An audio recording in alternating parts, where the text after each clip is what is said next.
नमस्कार, स्वागत है आपका संसद टीवी के इस बेहद खास कार्यक्रम में। मैं हूं मोहम्मद फातेह टीपू। भारतीय सशस्त्र बल में पैदल सेना यानी इन्फेंट्री एक खास हिस्सा है जो जमीनी जंग में सबसे अहम भूमिका निभाती है। देश की सीमाओं की सुरक्षा से लेकर अलग अलग मोर्चों पर इस सेना ने अपना लोहा मनवाया है। आज़ादी के बाद से ही पैदल सेना के यश और गौरव की गाथा लाखों युवाओं को सेना में जाने के लिए प्रेरित करती है। इस सेना की शहादत और वीरता के इतिहास को याद करने के लिए 27 अक्टूबर को पैदल सेना दिवस यानी इन्फेंट्री डे मनाया जाता है। संसद टीवी के माध्यम से देखिए पैदल सेना का पूरा इतिहास। हमारी पैदल सेना हमारे देश की मजबूत पहरेदार, सीमा की निगहबानी, चौकस निगाहें, देश की आन बान और शान पर अपना सब कुछ न्यौछावर कर देने को तैयार, तत्पर हमारे देश की पैदल सेना। 27 अक्टूबर यानी पैदल सेना के बलिदान को याद करने का दिन। आपकी जानकारी के लिए भारत की पैदल सेना की शुमार देश की सबसे बड़ी पैदल सेनाओं में होती है। पैदल चलकर देश की तरफ नापाक नजरें रखने वाले दुश्मनों को नापजने चपवाने वाली सेना। आखिर हम 27 अक्टूबर को ही पैदल सेना दिवस क्यों मनाते हैं? ये जानने के लिए आपको चलना होगा भारत की आजादी के साल यानी 1947 में। अतीत की कुछ तस्वीरें हमारे देश की पैदल सेना के जज्बे, जोश और देश सबसे पहले की सोच के साथ कदम ताल करती हैं। याद कीजिए वो मुश्किल वक्त जब देश के सामने पड़ोसी पाकिस्तान की तरफ से संकट आया था। फौलादी सीना लिए इन पैदल सेना के रणबांकुरों ने देश का एक बड़ा भूभाग पाकिस्तान के हाथ में जाने से बचाया था। वो आजाद भारत की पहली ऐसी सैन्य कार्रवाई थी जिसमें बड़े पैमाने पर सेना का इस्तेमाल हुआ। देश को अपने पहले परमवीर चक्र विजेता मेजर सोमनाथ शर्मा भी 1947 में इन्फेंट्री डिवीजन से ही मिले थे। जब भारत आज़ाद हुआ और पाकिस्तान भी अलग हुआ 15 अगस्त 1947 में, तो जम्मू और कश्मीर जो स्टेट थी वो इंडिपेंडेंट रही और एक उसने स्टैंड स्टिल एग्रीमेंट भी साइन कर लिया था। मगर आपको पता है कि 22 अक्टूबर को पाकिस्तान के जो काफिले और लश्कर प्लस ये जो वॉलंटियर थे नॉर्थ वेस्ट फ्रंट प्रोविंस से और पाकिस्तान की आर्मी ने जम्मू और कश्मीर स्टेट पे हमला डाल दिया और उसके अंदर को काफ़ी तबाही मचाई। और ऐसे में महाराजा हरी सिंह के पास और कोई चॉइस नहीं थी। स्टेट ऑफ जो इंस्ट्रूमेंट साइन किया, जो बेसिकली एग्रीमेंट था एक्सेशन का, और वो 26 अक्टूबर को साइन हुआ। और उसके बाद भारत ने मन बनाया कि भारत की जो इन्फेंट्री बटालियन को भेजा जाए। तो उसके पास दो चॉइस थी, एक तो बाई हवाई जहाज़ भेजना और एक बाई जो लैंड रूट से, क्योंकि पाकिस्तान के जो लश्कर और कबीले बहुत नज़दीक आ गए थे श्रीनगर के, तो उस समय टाइम नहीं था कि हम रोड से जो इन्फेंट्री यूनिट को भेज पाते। इसलिए 26 अक्टूबर की रात को ये डिसीजन लिया गया कि सुबह 27 अक्टूबर को इन्फेंट्री की जो बटालियन है 16 रेजिमेंट उसको लैंड कराया गया श्रीनगर एयरफील्ड में। और उसके बाद उसने बहुत तगड़ी लड़ाई लड़ी और उसके बाद जो ये लश्कर आ गए थे पाकिस्तान के जो कबीले थे उनको पीछे धकेला बारामूला तक। इसलिए 27 अक्टूबर को इन्फेंट्री डे मनाया जाता है। अक्टूबर 1947 का महीना था। देश को आजाद हुए कुछ महीने हुए थे। 3 देसी रियासतों ने भारत में विलय से इनकार कर दिया था। उनमें से एक रियासत जम्मू कश्मीर भी थी। उस समय वहां के शासक महाराजा हरि सिंह थे। मुसलमानों की बड़ी आबादी होने की वजह से कश्मीर पर जिन्ना की पहले से नजर थी। वहीं हरि सिंह के इनकार के बाद पाकिस्तान को बड़ा झटका लगा था। पाकिस्तान ने कश्मीर को जबरन हड़पने की योजना बनाई। अपनी इस योजना के हिस्से के तौर पर पाकिस्तान ने कबायली पठानों को कश्मीर में घुसपैठ के लिए तैयार किया। कबालियों की एक फौज ने 24 अक्टूबर 1947 को सुबह धावा बोल दिया। महाराजा हरि सिंह ने मुश्किल वक्त में भारत को याद किया और भारत में भी मदद करने में पैर पीछे नहीं खींचे। महाराजा हरि सिंह की तरफ से जम्मू कश्मीर के भारत में विलय के समझौते पर हस्ताक्षर होने के तुरंत बाद पैदल सेना के दस्ते को हवाई जहाज से दिल्ली से श्रीनगर भेजा गया। इन पैदल सैनिकों के जिम्मे पाकिस्तानी सेना के समर्थन से कश्मीर में घुसपैठ करने वाले आक्रमणकारी कबालियों से लड़ना और कश्मीर को उनसे मुक्त कराना था। स्वतंत्र भारत के इतिहास में आक्रमणकारियों के खिलाफ यह पहला सैन्य अभियान था। जब विभाजन हुआ तो पाकिस्तान की निगाह कश्मीर के ऊपर थी और सियासत के लिहाज से राजा हरि सिंह ने एक इंडिपेंडेंट स्टेट को सोचा कि बनाएंगे, लेकिन वो हो नहीं पाया और उन्होंने 26 अक्टूबर 1947 को लेटर ऑफ एक्सेशन साइन कर दी, क्योंकि पाकिस्तान काफ़ी दबाव में था कि वो कश्मीर को अपने साथ ले जाए। लेकिन एक डोगरा राजा और उसके साथ कुछ जो ट्रुप्स थे वो मिक्स थे, उनके एडवाइज़र कुछ अंग्रेज़ी अधिकारी थे और उनके डोगराज और मुस्लिम ट्रुप्स भी उनके नीचे थे। हमलावर कबालियों की संख्या करीब 5000 थी और उनको पाकिस्तान की सेना का पूरा समर्थन हासिल था। कबालियों ने एबटाबाद से कश्मीर घाटी पर हमला किया था। भारतीय पैदल सैनिकों ने आखिरकार कश्मीर को कबालियों के चंगुल से 27 अक्टूबर 1947 को मुक्त करा लिया। क्योंकि इस पूरे सैन्य अभियान में सिर्फ पैदल सेना का ही योगदान था, इसलिए 27 अक्टूबर को भारतीय थल सेना के पैदल सैनिकों की बहादुरी और साहस के दिन के तौर पर मनाने का फैसला लिया गया। कबायलियों ने एकदम अचानक 22 अक्टूबर को हमला कर दिया 1947 को, तो उनको 26 अक्टूबर को लेटर ऑफ एक्सेशन साइन करना पड़ा। तो उस हिसाब से 27 अक्टूबर को इन्फेंट्री डे जिसको मनाया जाता है, 27 अक्टूबर को पहली सिख रेजिमेंट जो है वो यहाँ से कुछ किलोमीटर दूर गुड़गांव जगह है, वहाँ से उठा के उसको कश्मीर में लैंड कर दिया गया हवाई जहाज़ से। कोई सड़क नहीं थी जाती, जितनी भी सड़कें जाती थी वो सिर्फ पाकिस्तान के साइड से मुजफ्फराबाद से कश्मीर को जाती थी, हमारी कोई रोड लिंक नहीं थी यहाँ से। और फर्स्ट सिख रेजिमेंट को यहाँ से उन्होंने एयरलिफ्ट किया और कश्मीर पे लैंड कर दिया। और वहाँ पे जब वो लैंड हुए तो उन्होंने देखा कि कबायली तो 2 किलोमीटर दूर पहुँच चुके थे, वो तकरीबन पूरा बारामूला जीत चुके थे। उड़ी के ऊपर उन्होंने सबसे पहले एक अपना फर्म बेस बनाया और उन्होंने रेप, आर्सन, लूटिंग, उन्होंने इतना वायलेंस क्रिएट किया और वही काम करते करते लूट पाट के अंदर वो इतनी तेज़ नहीं आ पाए, तब तक हमारी फर्स्ट सिख रेजिमेंट वहाँ पहुँच गई और उसी दिन को हम इन्फेंट्री डे मनाया जाता है। और वहाँ से उन्होंने फिर कबायलियों को वापस खदेड़ना शुरू किया और बारामूला जीता, उसके बाद उड़ी जीता और उड़ी के बाद एक पीरकंठी जगह है वहाँ तक हमने उनको धकेल के लगा दिया जहाँ पे सीज फायर हुई। और आज वहाँ पे लाइन ऑफ कंट्रोल वहीं पे खड़ी है, क्योंकि वहाँ पे एक एग्रीमेंट हो गया 1972 सिमला एग्रीमेंट। 71 की लड़ाई के बाद फिर वहीं एक लाइन, उसको पहले तो सीज फायर लाइन बोलते थे, अभी उसको लाइन ऑफ कंट्रोल बोलते हैं। सो ये है इतिहास हमारा कि इन्फेंट्री डे हम मनाते हैं 27 अक्टूबर को। 1947 में पाकिस्तानी कबायलियों की कश्मीर पर कब्जे की कोशिश को भारतीय सैनिकों ने नाकाम कर दिया था। भारतीय सेना की कुमाऊं रेजिमेंट की 4थी बटालियन के company commander major Somnath Sharma ने दुश्मनों के छक्के छुड़ा दिए। 3 नवंबर 1947 को मेजर शर्मा वीर गति को प्राप्त हुए। सरकार ने उन्हें मरणोपरांत परमवीर चक्र से सम्मानित किया। 1947 की उस जंग में कुमाऊं रेजिमेंट की 4थी बटालियन भी शामिल थी। कुमाऊं रेजिमेंट भारतीय सेना की सबसे सम्मानित रेजिमेंट है। इसकी डी कंपनी का नेतृत्व करने वाले मेजर सोमनाथ शर्मा को श्रीनगर एयरपोर्ट को बचाने के लिए परमवीर चक्र से सम्मानित किया गया था।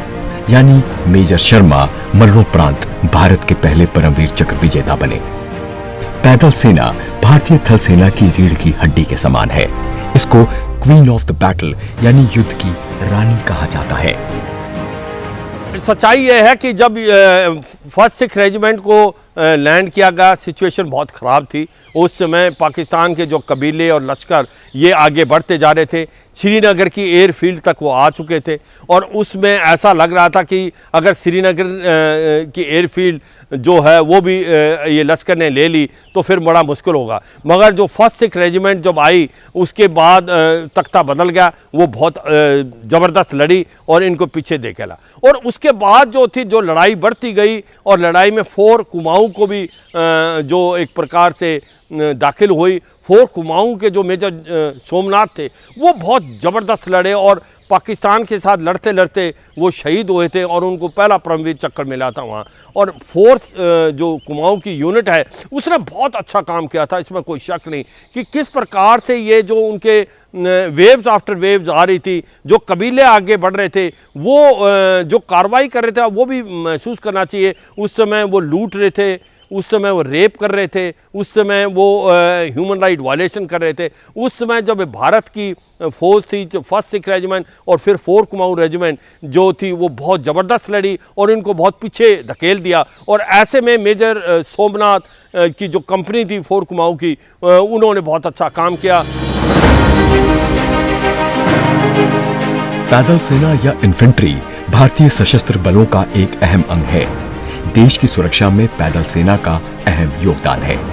भारतीय सेना ने पैदल सैनिकों के मामले में अपने पड़ोसी देश चीन को भी पीछे छोड़ दिया है। यही नहीं, चीन अब पैदल सैनिकों की सूची में तीसरे नंबर पर पहुंच गया है। इस सूची में दूसरे नंबर पर उत्तर कोरियाई तानाशाह किम जोंग उन की सेना है। भारत के पैदल सैनिकों की संख्या बढ़कर करीब 12,40,000 पहुंच गई है। हमारी फौज जो है वो आपको पता है कि हाई ऑल्टीट्यूड वॉरफेयर में निपुण है। कारगिल की लड़ाई में हमारी इन्फेंट्री की यूनिट्स ने इतना अच्छा काम किया और सुपर हाई ऑल्टीट्यूड में हमारी आर्मी का जो एक्सपीरियंस है उसका कोई मुकाबला कर नहीं सकता। तो वो चाइना को सब पता है, तो इसी करके वो एक बहुत होशियारी से, चालाकी से अपनी पूरी स्ट्रेटजी चलाता है कि शायद हमारी कंट्री का मोराल डाउन करके या हमें अचानक हमला करके कुछ हासिल करके लोगों को बताए कि वो एक सुपर पावर बनने के लिए तैयार हो चुका है। लेकिन मेरा ख्याल उसको शायद एहसास हो गया कि इतनी जल्दी नहीं हो सकता। जापान के रक्षा मंत्रालय की ताज़ा रिपोर्ट के मुताबिक उत्तर कोरिया के सैनिकों की संख्या 11 लाख और चीन के सैनिकों की संख्या 9,80,000 है। रिपोर्ट के मुताबिक चीन इन दिनों अपनी सेना को और ज्यादा मारक बनाने के लिए बड़े पैमाने पर सुधार कर रहा है। ये चीन की सेना के इतिहास में सबसे बड़ा सुधार है। चीन के राष्ट्रपति ने नवंबर 2015 में सैन्य सुधारों की शुरुआत की थी। चीन ने अब सेना के लिए थिएटर कमांड ढांचा लागू किया है। इसके तहत 3 लाख सैनिकों की कमी की गई है। चीन ने अपनी सेना को अब 5 थिएटर्स में बांट दिया है। यही नहीं, चीन की सेना ने rocket force, strategic support force और लॉजिस्टिक सपोर्ट फोर्स का भी गठन किया है। इस पूरी कवायद का मकसद 21वीं सदी में चीन की सेना को दुनिया की सबसे शक्तिशाली सेना बनाना है। जब हम चीन के साथ बात कर रहे हैं तो भारत की जो फौज है वो उसका मनोबल बहुत अच्छा है। और भारत की फौज का सबसे इम्पोर्टेंट चीज़ है कि भारत की फौज जो है हाई एल्टीट्यूड और बाकी रेरिफाइड इन्वायरमेंट में काम करने काबिल है। स्पेशली इन्फेंट्री साइचन ग्लेशियर में कितने सालों से किस प्रकार से ईस्ट आपके लद्दाख में है और अरुणाचल प्रदेश में है, सिक्किम के अंदर है। तो जितनी ऊंची ऊंची हाइट्स हैं वहाँ पर भारत की जो इन्फेंट्री है उसका एक प्रकार से एक्सपीरियंस है। बृहस्पति चीन ने कोई लड़ाई नहीं लड़ी 1979 के बाद। उन वियतनाम के साथ लड़ी थी, छोटा देश था, मुंह की खानी पड़ी थी। तो भारत की जो फौज है, स्पेशली भारत की इन्फेंट्री, उसका मनोबल बहुत तगड़ा है बृहस्पति चीन के या पाकिस्तान के। और चीन की बात करूं, देखो जब से हम ये लद्दाख का एक प्रकार से आई है चीन की 3 डिवीज़न लेके, भारत ने भी एक प्रकार मिरर इमेज डिप्लॉयमेंट कर ली है और भारत बहुत अच्छी तरीके से आज। सबसे इंपॉर्टेंट चीज़ इसमें जो हमने कैलाश रेंज को पकड़ा है, कैलाश रेंज को जो हमने पढ़ा है 28-29 अगस्त 2020 को, वो एक काबिल तारीफ़ है। जिस प्रकार से हमने सारा पलटा बदला और उसको पकड़ने वाली भारत की इन्फेंट्री थी भारत की इन्फेंट्री ने उसको पकड़ा जो क्लास रेंज के अंदर, और उससे क्या है मगर हिल, गुरुंग हिल, स्पांगुर गैप सारे हमारे कब्जे में हो गए, और आज हम डोमिनेट कर रहे थे चशुल मौलदो बॉल को और स्पांगुर गैप। इसमें कोई शक नहीं, भारत की जो इन्फेंट्री है वो एक बहुत बड़ी मॉडर्नाइज है और एक प्रकार से वो कटिंग एज है इंडियन आर्मी। थिएटर कमांड का मकसद भविष्य की सुरक्षा चुनौतियों से निपटने के लिए तीनों सेनाओं को एक छत के नीचे लाना है। थिएटर कमांड चीन और पाकिस्तान से आने वाले खतरों से निपटने में अहम रोल अदा करेगा। आसान शब्दों में बात करें तो ये एक संगठित कमांड है जिसके तहत थल सेना, नौसेना और वायुसेना मिलकर काम करेंगी। दुश्मनों को करारा जवाब देने के लिए भारत भी अपनी तीनों सेनाओं को एकीकृत कर थिएटर कमांड बनाने की दिशा में तेजी से काम कर रहा है। थिएटर कमांड्स का सबसे सही उपयोग युद्ध के दौरान तब होता है जब बात तीनों सेनाओं के बीच समन्वय की होती है। युद्ध के मौके पर तीनों सेनाओं के बीच तालमेल बनाए रखने के लिए ये कमांड बेहद उपयोगी होती है। यहां से बनी रणनीति के मुताबिक दुश्मन पर अचूक वार करना आसान हो जाता है। यही कारण है कि सेना, वायुसेना और नौसेना को एक साथ लाकर इंटीग्रेटेड थिएटर कमांड बनाने की बात हो रही है। देश की भौगोलिक और रणनीतिक क्षेत्र को देखते हुए देश की तीनों सेनाओं और अन्य सैन्य बलों को एक साथ लाया जाता है। इस कमांड का एक ही ऑपरेशनल कमांडर होता है। भौगोलिक क्षेत्रों का चयन इसलिए किया जाता है ताकि समान भूगोल वाले युद्ध क्षेत्र को आसानी से हैंडल किया जा सके, जैसे हिमालय के पहाड़, राजस्थान के रेगिस्तान, गुजरात का कच्छ वगैरह। थिएटर कमांड से यह सुनिश्चित हो जाता है कि तीनों सेनाओं के बीच समन्वय बना हुआ है और ये एक साथ काम करने को तैयार हैं। इस तरह से कमांड बनाने से खर्च कम होता है और बचत होती है।